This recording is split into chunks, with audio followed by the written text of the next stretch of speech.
September 1944.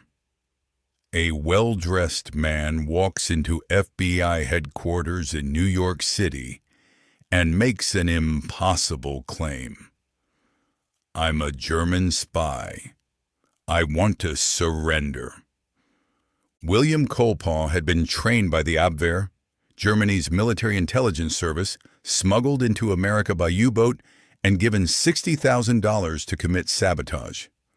His mission: destroy American war production facilities and gather intelligence on the Manhattan Project.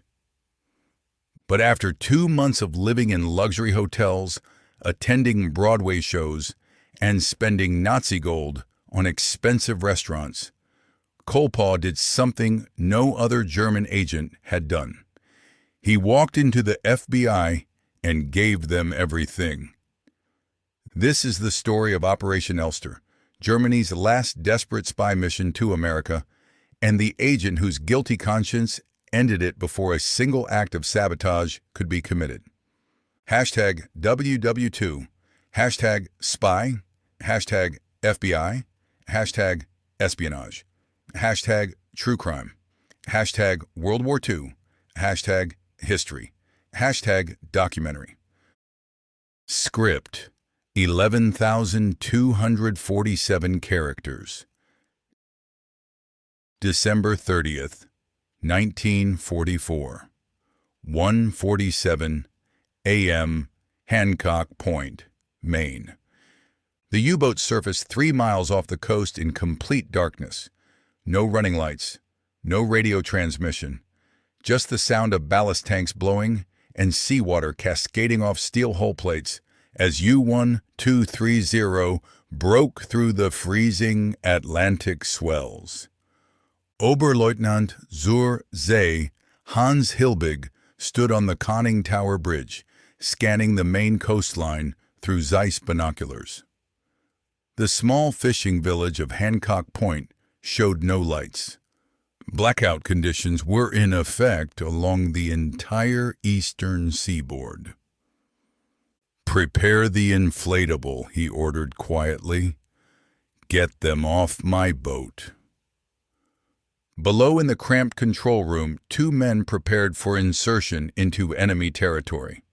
William Curtis Colepaugh, 26 years old, American-born, German-trained, and Erich Gimpel, 42, a veteran Abwehr agent with experience in South America and Spain. They were Germany's last hope for espionage success in the United States. They were also carrying $60,000 in small bills, roughly $1 million in today's money, 99 small diamonds for emergency currency, and forged identity documents that would make them invisible. Their mission was called Operation Elster. In German, that means magpie, a bird known for stealing shiny objects. What the Abwehr didn't know was that they'd sent a magpie who would steal nothing and confess everything. Colepaugh had always been the wrong man for the job. Born in Connecticut in 1918 to a middle-class American family, he'd attended MIT for 1 semester before dropping out. Restless and searching for purpose, he joined the Merchant Marine and found himself in Lisbon, Portugal in 1944. Neutral territory where German and Allied spies played their shadow games. That's where German intelligence found him. Or rather, that's where he found them.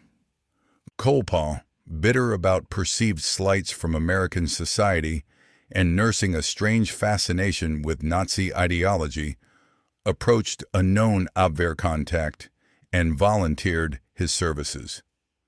The Germans, desperate for English-speaking agents who could pass as Americans, couldn't believe their luck. They shipped him to The Hague in occupied Netherlands for training at the Abwehr's espionage school. For 6 months, Colepaugh learned invisible ink formulas, radio operation, recognition codes, and sabotage techniques. His instructors found him intelligent but unfocused, capable but unmotivated. One evaluation noted, "Subject shows technical aptitude but lacks ideological commitment. Recommend pairing with experienced handler." That handler was Erich Gimpel. Gimpel was everything Colepaugh wasn't: disciplined, experienced, utterly committed to the Reich. He'd run networks in Peru and Spain, evading British and American counterintelligence for years. When the Abwehr selected him to lead Operation Elster, he accepted without hesitation. The plan was ambitious: land in Maine, make their way to New York City, establish cover identities, and begin gathering intelligence on American military production, specifically any information about rumors of a superweapon being developed in secret laboratories. The Manhattan Project, though German intelligence didn't know it by that name yet. Secondary objectives included sabotage of key industrial facilities and recruitment of additional agents from German-American communities. It was a suicide mission dressed up as espionage. The rubber raft hit the freezing water at 2:14 a.m. Colepaugh and Gimpel paddled through the darkness toward Hancock Point, their breath forming clouds in the sub-zero air. Behind them, U-1230 was already diving, its commander eager to clear American coastal waters before dawn. They came ashore on a small beach, dragged the raft into the trees, and buried their German uniforms, worn during the submarine transit to qualify for POW treatment if captured per international law, and changed into American civilian clothes. Gimpel carried a briefcase containing their operational funds and diamonds. Colepaugh carried their radio equipment and code books. Then they walked to the nearest road and waited for the morning bus to Bangor. Nobody stopped them. Nobody questioned them. The FBI had no idea they'd arrived. The first cracks appeared within 48 hours. In Bangor, they caught a train to Boston, then another to New York City. Throughout the journey, Gimpel maintained strict operational discipline, speaking only when necessary, avoiding attention, studying their surroundings for surveillance. Colepaugh wanted to sightsee. "We should see Times Square," he suggested, as their train approached Grand Central Terminal. "I've never actually been there." Gimpel stared at him. "We are not tourists. We are intelligence operatives behind enemy lines." "Right, of course. I just thought, do not think. Follow the plan." But Colepaugh couldn't stop thinking. Specifically, he couldn't stop thinking about the $60,000 in their possession and the fact that he was back in America, wealthy, anonymous, and completely unsupervised. They checked into a modest hotel in Queens under false names. Gimpel immediately began the work of establishing their cover, acquiring additional identity documents, scouting potential dead-drop locations, memorizing subway routes and escape paths. Colepaugh went to the theater. He told Gimple he was conducting reconnaissance, familiarizing himself with American cultural activities to better blend in. In reality, he was attending Broadway shows, eating at expensive restaurants, and discovering that being a spy in New York City was remarkably similar to being a tourist with unlimited funds. Gimple grew suspicious. "Where were you last night?" he demanded after Colepaugh returned to their hotel room at midnight, slightly drunk, carrying a playbill from Oklahoma. "Observing civilian morale. The theaters are full. American confidence remains high. You smell like whiskey. Part of my cover." The partnership was deteriorating rapidly. Gimple realized he'd been paired with an amateur whose commitment to the mission was questionable at best. Colepaugh realized he'd made a catastrophic mistake volunteering for this operation and was now trapped in enemy territory with a humorless German who took everything seriously. By late January 1945, Colepaugh was spending money recklessly.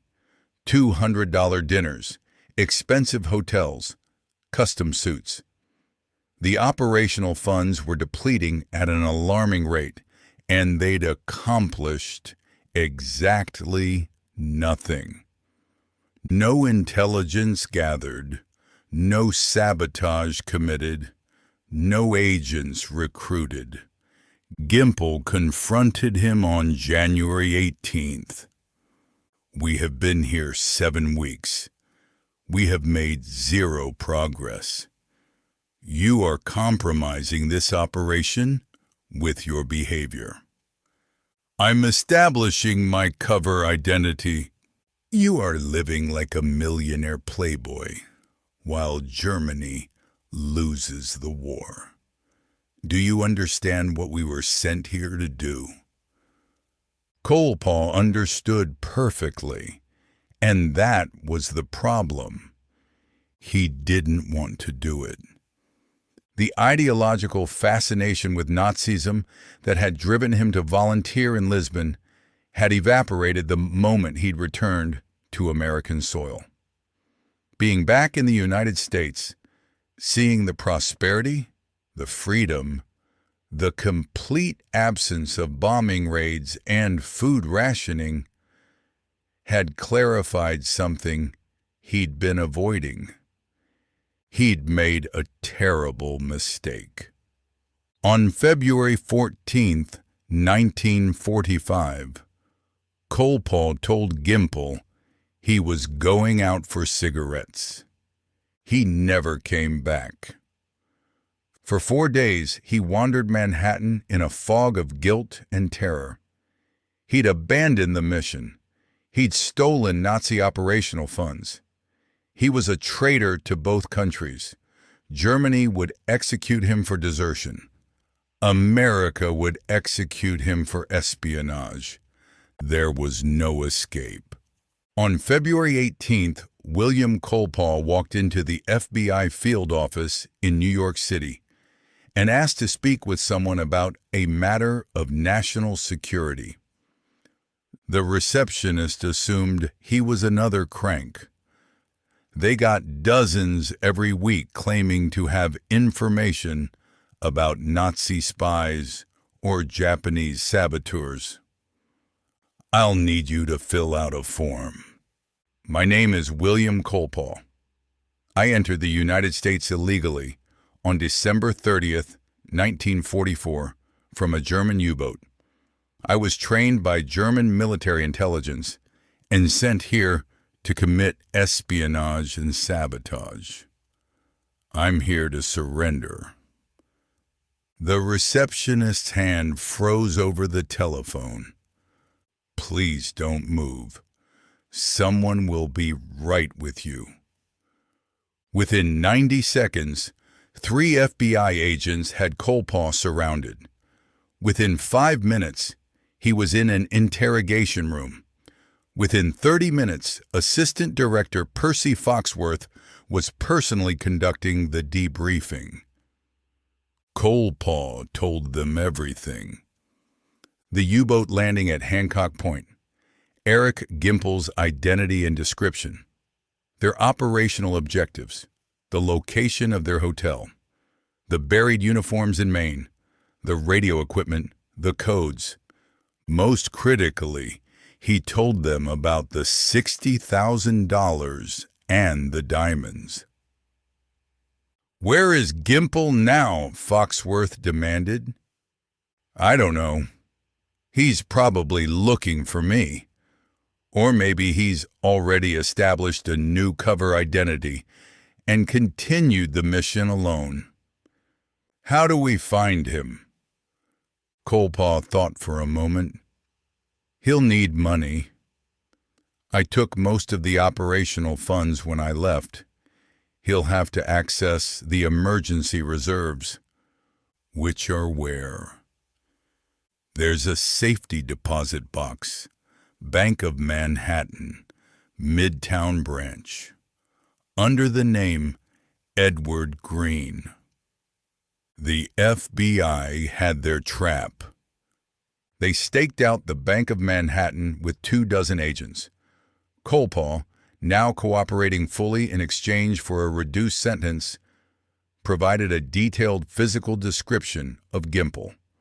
On February 26th, a man matching that description entered the bank and requested access to a safety deposit box under the name Edward Green. FBI agents moved in before he reached the vault. Eric Gimpel didn't resist. He simply closed his eyes and said in German, "Ich bin am Ende." I am finished. The trial of Colepaugh and Gimpel began on February 6, 1945. It was closed to the public. The FBI didn't want to reveal how easily German agents could land on American shores. Both men were found guilty of espionage. The sentence, death by hanging. But here's where the story takes an unexpected turn. Colepaugh's cooperation had been so complete, his intelligence so valuable, that the FBI recommended clemency. President Truman, shortly after taking office following Roosevelt's death, commuted his sentence to life imprisonment. Gimpel wasn't as fortunate. His sentence stood. Then the war ended. With Germany defeated and the espionage threat eliminated, there seemed little point in executing a failed spy who'd accomplished nothing. In 1947, Truman commuted Gimpel's sentence as well.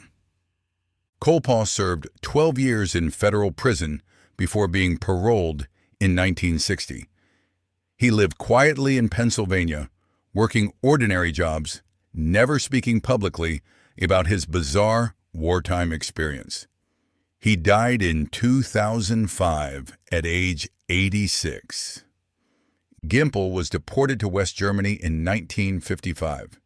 He became a successful businessman and wrote a memoir about Operation Elster, describing Colepaugh as the most incompetent agent in the history of German intelligence. The question that haunted both men for the rest of their lives. What made Colepaugh surrender? In a 1985 interview, one of the few he ever gave, Colepaugh tried to explain. "I kept thinking about what we were supposed to do. Sabotage factories.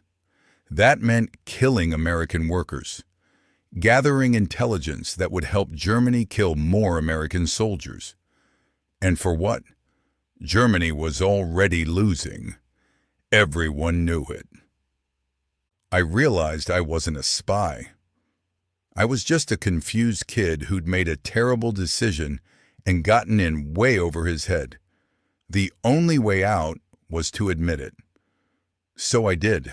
The FBI's after-action report on Operation Elster concluded with a remarkable assessment. Subject Colepaugh's voluntary surrender represents the only instance in this war of a trained enemy agent defecting immediately upon arrival in the United States. His cooperation prevented potential sabotage operations and provided valuable intelligence on German espionage training methods.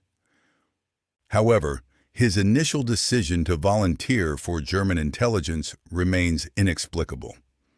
Psychological evaluation suggests a pattern of impulsive decision-making and poor judgment, rather than genuine ideological commitment to National Socialism.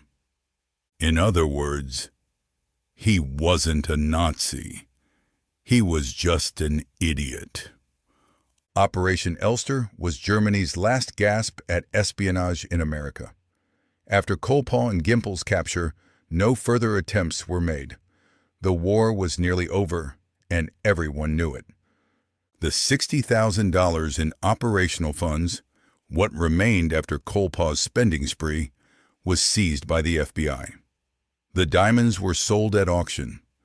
The proceeds went to the Treasury Department's War Fund. The buried German uniforms at Hancock Point were recovered and are now in the collection of the FBI Museum in Washington, D.C., a reminder of the spy who landed on American shores and then immediately regretted it.